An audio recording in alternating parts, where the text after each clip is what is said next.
চাষিদের ধান চাষ করার জন্য যখন বৃষ্টির দরকার ছিল তখন কিন্তু বৃষ্টি হয়নি, যেই ধান ঘরে তোলার সময় এসেছে সেই বৃষ্টি। আমার ছেলেও কিন্তু খুব ভালোভাবে উপভোগ করছে। এই দেখো, আর নিচে চলে এসেছে দাদাকে দিতে, আর বেলুন নিয়েও এসেছে, খেলা করছে। বৃষ্টির জন্য উঠোনটা ঝাড় দিতে পারিনি, তাই প্রচণ্ড পাতা আটকে গেছে। আর দুই ভাই তো নিচে আসলেই সেই খেলা শুরু। দাদাকে স্কুলে পাঠিয়ে ভাইও চলে এসেছে উপরে, আর দেখো গাড়িটা নিয়ে বেশ উপভোগ করে। এই সারাদিন এই গাড়িটাই হলো ওর সঙ্গী। তারপরে দেখো এটা নাই ওটা, আবার এই গাড়িটা সেদিন কিনতে গিয়ে যা কাণ্ড হলো সে আর কি বলবো।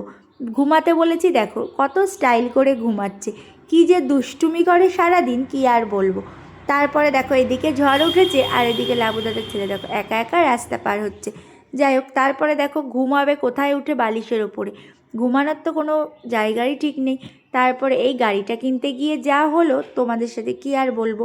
এই দেখো, দোকানদারেরই প্রায় মাথা খারাপ হবার মতো অবস্থা। এটা নয় ওটা, ওটা নয় সেটা, একটার পর একটা গাড়ি বাজতেই থাকবে। তারপরে শেষমেশ তো একটা গাড়ি পছন্দ করলো। দোকানদার যেটা পছন্দ করে দিচ্ছে, ওর বাবাও যেটা পছন্দ করছে, না ওনার হবে না, নিজে যে জিনিস পছন্দ করবে সেটাই কিনে দেওয়া হবে। এসে থেকেই প্রথম থেকে পিঙ্ক কালারের গাড়িটা পছন্দ ছিল, আর সেটাই কিনতে হলো। তারপর দেখো ওই দাদাটা বলল, ঠিক আছে চলো, তোমার যখন পিঙ্ক গাড়িটা পছন্দ সেটা নিয়েই বাড়ি চলো। তারপর তো সেই গাড়িটা নিয়ে বাড়ি এসে তো খেলা শুরু। এদিকে দাদার জন্য একটা গিফট কিনেছিলাম। দাদার গিফটটা খুবই সুন্দর ছিল, ওর জন্য কিনেছিলাম রোবট। 5টা রোবট কিনে নিয়ে বাড়ি চলে আসে।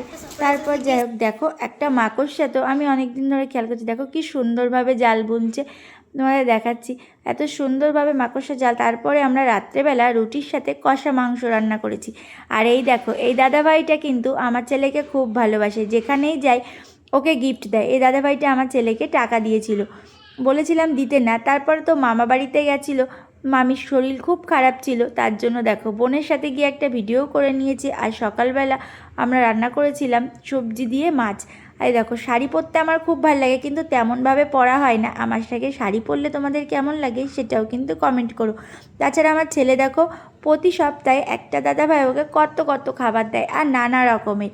এই খাবারগুলো কিন্তু আমার নিতে চায় না ওর বাবা, কিন্তু তবুও দেয়। আইসক্রিমের মতো দেখতে, কিন্তু আইসক্রিম না, খাবারগুলো কিন্তু বেশ সুন্দর। প্রতি সপ্তাহে কিছু না কিছু জিনিস দেবেই।